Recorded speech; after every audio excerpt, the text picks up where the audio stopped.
तो बड़ी खबर यह कि तहसीलदार ने वक्फ बोर्ड रायपुर के सीओ की ओर से दुर्ग शहर की करीब 13 एकड़ जमीन पर जो दावा किया गया था उसको पूरी तरह खारिज कर दिया।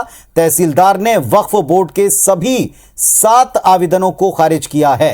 15 नवंबर को तहसीलदार ने दावे आपत्ति तलब किए थे, जिसमें 1711 लोगों ने इस दावे पर आपत्ति की थी। इसी आधार पर जमीन पर वक्फ बोर्ड का जो दावा है वो तहसीलदार ने खारिज कर दिया है। यह इस वक्त की एक बड़ी खबर है।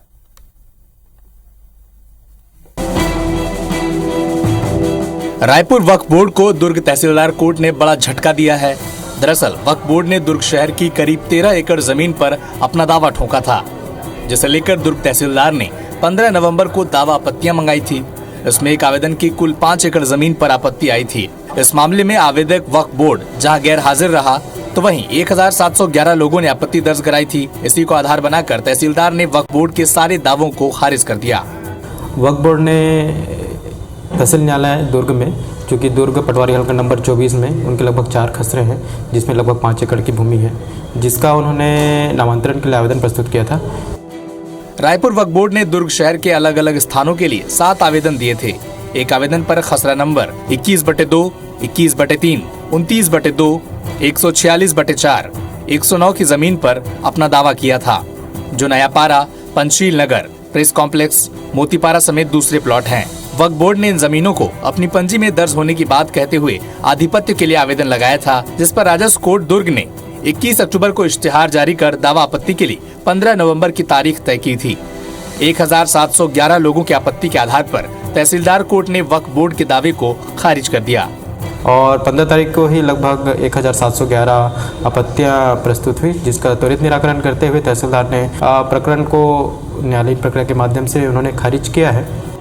वक्फ अधिनियम 1995 और संशोधित अधिनियम 2013 की धारा 51 के मुताबिक वक्फ संपत्ति का विक्रय, दान, अदला बदली, बंधक, अंतरकरण शुरू से ही शून्य माना जाता है। इसी आधार पर तहसीलदार कोर्ट ने वक्फ के दावे को खारिज किया है। आकाश राव, IBC 24, दुर्ग। और इस वक्त हमारे सहयोगी राजेश राज जुड़ रहे हैं इस पूरे खबर पर डिटेल लेकर। राजेश, एक बड़ा ही दावा, गंभीर दावा किया गया और इस पर 1000 से ऊपर आपत्तियां आना बताता है कि इस दावे को खारिज करने का कितना पुख्ता आधार है। लेकिन इस दावे का क्या आधार था, क्या तर्क दिए गए थे और आगे का प्रोसेस क्या होगा?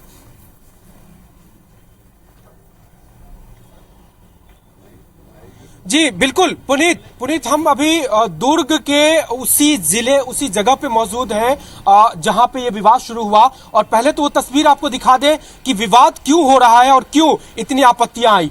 सामने आप देखिए, आपको कई कॉम्प्लेक्स नजर आएंगे, दुकानें नजर आएंगी, लोगों के मकान हैं, दुकान है, और ये तमाम जो बिल्डिंग्स है वो दुर्ग नगर निगम ने बनाया और एक तरह से कह सकते हैं कि दुर्ग नगर निगम की प्रॉपर्टी भी है इसके पीछे। लेकिन जो पूरा आप देख रहे हैं, जिसमें लोग पीढ़ियों से काबिज हैं और यहाँ पे व्यवसाय करते हैं, रहते हैं, अब ये पूरी की पूरी जगह उस वक्फ बोर्ड के दावे के अंदर चली आई। यानी जिन जगहों पर दावा किया था वक्फ बोर्ड ने, अब ये पूरी जमीन, पूरे कॉम्प्लेक्स उसी में आ गए हैं। और यहाँ पे जो लोग रह रहे हैं बेहद डरे हुए थे, आक्रोशित हैं कि ये कैसे हो सकता है, कौन सा ये नियम है कि लोग पीढ़ियों से काबिज रहे और अचानक वक्फ बोर्ड आकर के कहे कि ये जमीन मेरी है, खाली करा करके दीजिए। और इसी वजह से आपने जो आंकड़ा देखा, करीब 1700 के करीब में दावापत्ति का, वो सिर्फ एक आवेदन पर आए हैं। अभी आप जो पीछे तमाम लोग देख रहे हैं, दुर्ग के अलग अलग वर्ग के बहुत सारे संगठनों ने मिलकर के इसी मुद्दे पर बैठक की है, जिसमें वकील हैं, विश्व हिंदू परिषद के पदाधिकारी है, स्थानीय जो लोगों की बॉडी है उन्होंने बैठक की है और फिर तय किया है, हम उनसे बातचीत कर रहे हैं। पहले तो यही बताएं कि इस पूरे विवाद के बाद जो शहर का माहौल था, लग रहा था कि लोग आक्रोशित हैं, डरे हुए हैं, वो अब कैसा है? क्या वो शांत हो गया या फिर से डर कहीं ना कहीं बना हुआ है? डरे हुए तो थे लोग जरूर जो है, लेकिन अभी माहौल जो है शांतिपूर्ण है। आपत्ति लगा दी गई है, 1711 के करीब आपत्तियां लगी हुई है। लोग जो है खैरागढ़ गंडाई से आए थे जी, आपत्ति दर्ज करने के लिए जी। एक माहौल था दहशत की क्या कब्जा हो रहा है जमीन पे जी। हाँ। जी क्या क्या हुआ आज? अभी आप लोग बैठ करके तय क्या किए? क्या लग रहा है ये नियम और उसके बाद क्या ये मामला पूरी तरह से खत्म हो गया है या फिर आगे भी खड़ा हो सकता है? नहीं, आगे ये खड़ा होगा बिल्कुल, क्योंकि अधिनियम में बहुत सारी त्रुटियां हैं। अधिनियम में जो त्रुटियां थी उसको संगठन के कुछ पदाधिकारियों ने संपर्क किया है सभी अधिवक्ताओं से।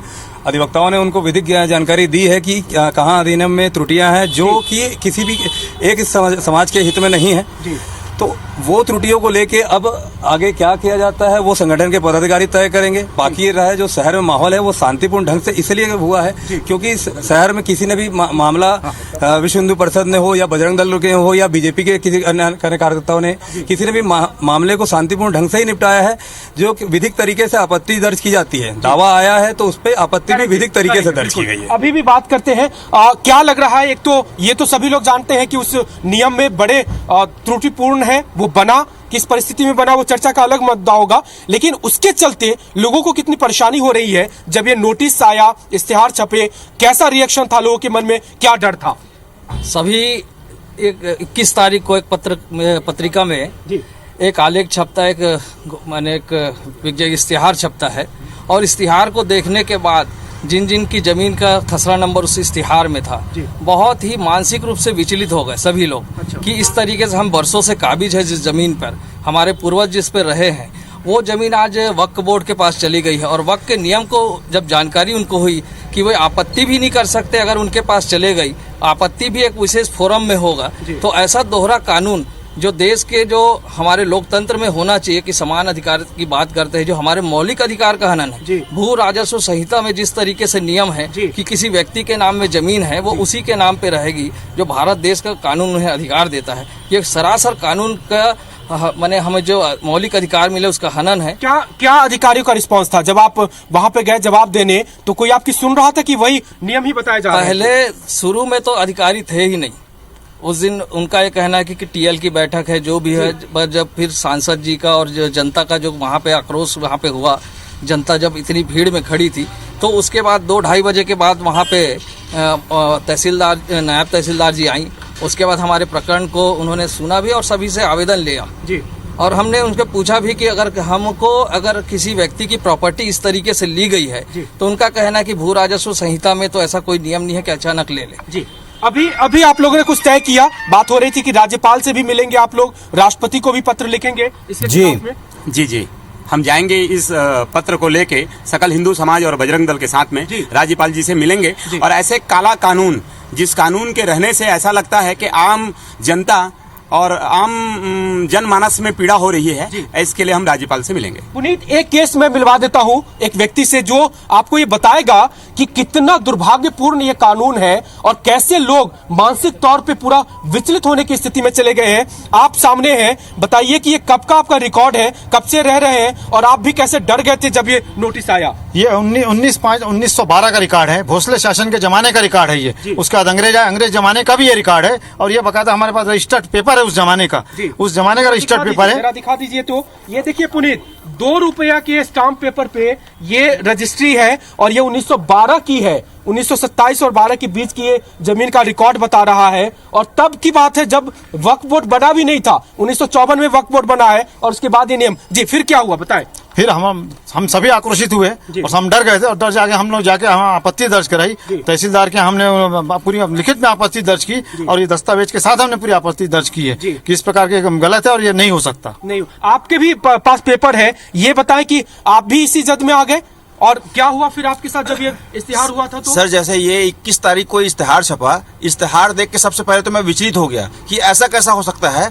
बरसों से हमारे पीढ़ी यहाँ पर काबिज है और अचानक एक इश्तिहार छपता है कि वक्फ बोर्ड ने मोती कॉम्प्लेक्स, प्रेस कॉम्प्लेक्स और मोती पारा के आसपास के एरिया में इन्होंने दावा प्रस्तुत किया है। सुनकर बहुत हैरानी और आश्चर्य हुआ। उसके पश्चात हमने अपना रिकॉर्ड देखा, ये हमारे दादा परदादा के समय का सन 1939 का ये रिकॉर्ड है, रजिस्ट्री पेपर। अंग्रेज देश आजाद भी नहीं हुआ था उस समय का ये रजिस्ट्री पेपर है। हमारे दादा परदादा के नाम से रजिस्ट्री पेपर अभी भी है। ये सुन के हमने मोहल्लेवासी सब मिलके जाके 15 तारीख को तहसील कार्यालय में उपस्थिति दी और लिखित रूप से हमने अपनी आपत्ति दर्ज करी कि इस तरीके के प्रकरण को, जो वक्फ बोर्ड का प्रकरण है, उसको तुरंत निरस्त किया जाए। चलिए एक जो बहुत बुजुर्ग है उनसे अभी बातचीत करते हैं। सर, जो प्रकरण सामने आया उसके बाद तो हम देख रहे हैं कि बहुत पीड़ा में है लोग, बहुत तकलीफ में है, आक्रोश भी है कि ये कैसा कानून है। आप अपना अनुभव बताएं। आप तो काफी उम्र के लग रहे हैं, और क्या देखा आपने? पहली बात, सफेद बाल में नहीं जाना, उम्र कम है। अच्छा, है ना जी, ठीक है जी। परंतु मैं अरुण गुप्ता, सजग प्रयास से। जी। सजग प्रयास हमारी संस्था जो दुर्ग के पुरातत्व के संरक्षण के लिए भी लगातार 2012 से प्रयासरत है। जी। ये जब इश्तिहार संयोग से रविवार को हमारे पास मिला, जी। हमको ध्यान था कि नया पाराम जो श्रीवास्तव परिवार की जमीन है वो सैकड़ों साल पुरानी उनकी जमीन है। ये आप जानते थे? बहुत अच्छे से जानते थे, क्योंकि दुर्ग का जो कायस्थ पारा है वो दुर्ग की 1100 साल पुरानी टोपोग्राफी का हिस्सा है। 1100 साल पुराना? 1100 साल पुराना जी। इसमें 4 पेज की एक छोटी सी थीसिस जैसा दस्तावेज आज जो अधिकांश लोग अपने लेखों में उपयोग करते हैं, जी, तो उसको एक प्रमाणिक मानते हैं कि ये दुर्ग की टोपोग्राफी है। जी। और जिसको संयोग से एडिशनल डायरेक्टर आर्कियोलॉजी वगैरह ने भी पढ़ा है, सबको भेजा है, हमने कलेक्टर को भी दिया है, अभी मैं पीडीएफ भी उपलब्ध करा सकता हूँ। जी, जी। उसमें क्या जिक्र है सर इसका? उसमें ये जिक्र है कि जो परिवार है, श्रीवास्तव परिवार जितने हैं वहाँ कायस्थपारा में, इनकी जमीनें मठपारा में, नया पारा दुर्ग की दीवार के जस्ट बाहर का हिस्सा है। जी। तो लोग रहते यहाँ थे, खेती वहाँ थी। जी। ओवरऑल सर क्या कहेंगे, ये जो विवाद शुरू हुआ है, दुर्ग की विवाद है, लगता नहीं कि खत्म होगा और भी जगह पे फैलेगा। ये जो वक्फ बोर्ड है और जो आप लोग की अपनी काबिज है, कितना लगता है कि प्रॉब्लम क्रिएट करेगा ये? जब तक हमने जो आपत्ति दी, उस कानून को प्राकृतिक न्याय के विरुद्ध बताया है, जी, मौलिकता के समानता के मौलिक अधिकार के विरुद्ध बताया है। आज जो भी कानून होने चाहिए समानता के आधार पे होना चाहिए। उसकी आपत्ति कहाँ उठती है, कैसी उठती है, वो सब कुछ शासन के नियंत्रण में रहना चाहिए, किसी संस्था के हाथ में नहीं होना चाहिए। यही बातें हैं कि आखिर ये कैसे हो सकता है कि 1954 में कोई संस्था बने, 1995 में उसको कुछ विशेष अधिकार दिया जाए, 2013 में उसको और ज्यादा अधिकार दे दिया जाए, और जो लोग एक 100 साल पुराने हैं, कह रहे हैं कि 1100 साल पुराने लोग जो बसे हुए हैं, अब उनको ये साबित करना पड़ रहा है कि ये जमीन मेरी है, वक्फ बोर्ड की नहीं है। और यही इस कानून को लेकर के आक्रोश है जो तमाम लोग जता रहे हैं। और अभी बैठक की है, अभी तो हालांकि वो प्रकरण खारिज हो गया है, लेकिन लोगों को लग रहा है कि फिर से ये मुद्दा उठेगा और फिर से उनको तैयारी करनी पड़ेगी।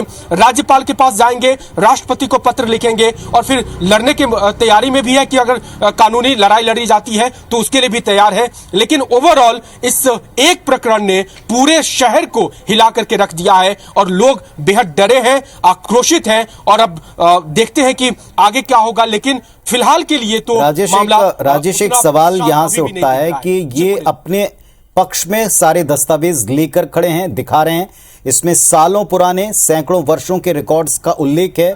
आखिर वक्फ का जो भी दावा था उनके भी अपने कुछ दस्तावेज होंगे, प्रशासन ने क्या उनको वेरीफाई कर लिया है? आपके साथ वकील भी खड़े हैं, आगे की कानूनी प्रोसेस इसमें क्या कहती है? क्या प्रशासन अपनी तरफ से उनके रिकॉर्ड में क्या दर्ज है?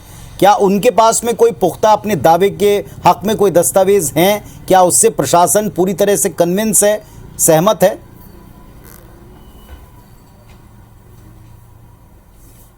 जी बिल्कुल पुनीत, बहुत जायज सवाल है आपने उठाया, और हमारे पास अधिवक्ता हैं, हम उनसे भी बातचीत करते हैं। आप ये बताएं कि वक्फ बोर्ड ने जो दावा किया, दावा उसने किया, कुछ दस्तावेज दिए होंगे, उसके बाद ही क्या जिला प्रशासन ने कार्रवाई शुरू की, या फिर कुछ कहा और सीधे कार्रवाई शुरू कर दी? उन्होंने कोई सबूत दिया कि नहीं दिया? कोई इसमें कुछ भी प्रूफ नहीं मिला है। जो दावा आपत्ति जो क्या है कि दावा इनके द्वारा जो क्या है लगाया गया था जी, उसको हमारे यहाँ पर क्या है कि जो तहसीलदार महोदय ने जो खारिज किया है, कोई साक्ष्य का मतलब इनके पास कोई साक्ष्य नहीं मिला, कोई प्रमाण नहीं मिला, साक्ष्य अभाव में दावा इनका खारिज हुआ है। बोर्ड के कोई किसी अधिकारी से, जो वक्फ बोर्ड है उसमें किसी से बातचीत आपकी हुई, और अधिकारी से बातचीत हुई कि क्या वक्फ बोर्ड ने अपनी ओर से कोई दस्तावेज प्रस्तुत किया था, उसके बाद ये कार्रवाई शुरू हुई, या फिर जिला प्रशासन ने बिना किसी वेरिफिकेशन के ये कार्रवाई शुरू कर? जिला प्रशासन ने पहले जो इश्तिहार निकला था वो बिना किसी दस्तावेज के अभाव में निकला था, क्योंकि जिस दिन जब खारिज किया गया मामला तो उसमें सीधा एक लाइन उन्होंने लिखी है कलेक्टर महोदय के पास से कि दस्तावेज के अभाव में और आवेदक की अनुपस्थिति में ये मामला खारिज किया जा रहा है। रहा है। यानी उनकी ओर से कोई दस्तावेज नहीं, कोई दस्तावेज नहीं। जी पुनीत, उनकी ओर से ये पता चल रहा है। जी आप बताएं। यहाँ पर सिर्फ दुर्ग ही नहीं, पूरे छत्तीसगढ़ में वक्फ बोर्ड ने पूरा केस दायर किया है। उन्होंने पूरे छत्तीसगढ़ में कहीं भी किसी प्रकार का दस्तावेज पेश नहीं किया है। उनकी अपनी औकाफ पंजी होती है, उसने अपनी औकाफ पंजी में रजिस्टर कर लिया। जैसे मैं अपना घर का रजिस्टर बनाता हूँ, मैंने अपने घर के रजिस्टर में लिख लिया कि ये सामान मेरा है, और मैं उस व्यक्ति के पास पहुँच गया कि मेरे पंजी में लिखा है कि मेरा है, और बस वही है, उनके अलावा उसके पास कुछ नहीं है। और दूसरी बात, यह जो विज्ञापन प्रकाशित हुआ है, यह ऐसे पेपरों में प्रकाशित होता है जो सिर्फ 2-4 पीस छपते हैं लोगों को देने के लिए। कोई ऐसा कोई दैनिक समाचार, नवभारत, हरिभूमि, भास्कर नहीं है। ये राजेश, एक सवाल ये भी उठता है, क्या मकसद लगता है इस इश्तेहार का, इस दावे का, जिसके ना तो कोई दस्तावेज मौजूद है, ना शासन के रिकॉर्ड में जिसके में कुछ दर्ज है? क्या उनको, लोगों को क्या लगता है, क्या मंशा इसके पीछे लगती है? तहसीलदार का आदेश है, मतलब वह ज्ञापन 23 के बाद आया होगा। दूसरी बात यह है, मैं आपके पास आता हूँ, एक सवाल आप पूछ लेता हूँ कि जब वक्फ बोर्ड के पास कोई सबूत नहीं है किसी जमीन का, और वो फिर अपनी मनमर्जी से सब कुछ कर दे रहा है, क्या लग रहा है आप लोग, ये किस मंशा के साथ ये किया जा रहा है, जब उसके पास कोई अधिकार और दस्तावेज ही नहीं है?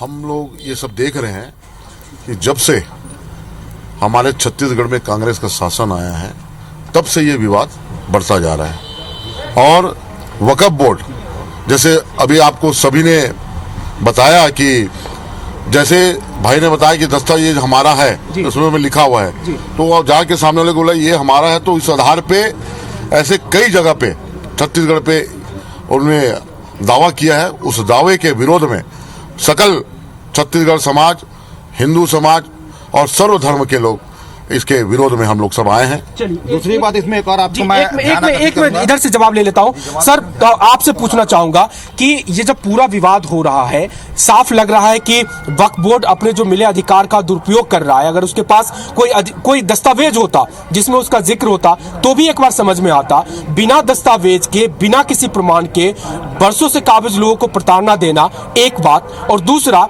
मुस्लिम समाज के लोग क्या कह रहे हैं, समाज, इस शहर के मुस्लिम समाज के लोगों का रिस्पांस क्या रहा इस पे? पहली बात तो ये कि जब ये इश्तिहार आया तो पूरा समाज के लोगों ने वक्फ बोर्ड का कानून का अध्ययन किया जी, और जब अध्ययन किया तो उसके ध्यान में आया धारा 40, 51, 54, तो उसमें यह स्पष्ट रूप से लिखा हुआ है कि वक्फ बोर्ड किसी संपत्ति पर अपना विश्वास प्रकट कर ले तो वह संपत्ति, चलिए कुल मिलाकर राजेश, ये बात तय है कि एक ऐसा दावा कर दिया जिसमें आधे से ज्यादा शहर उत्तेजित भी हो गया और सहम भी गया। अब इस मामले में जो दावा खारिज हुआ है, अब आगे क्या एक्शन या क्या कानूनी दांव-पेच अपनाए जाते हैं, इस पर न केवल शहर की बल्कि पूरे प्रदेश की नजर रहेगी। शुक्रिया आपका और तमाम लोगों का इस गंभीर विषय पर हमसे बातचीत करने के लिए।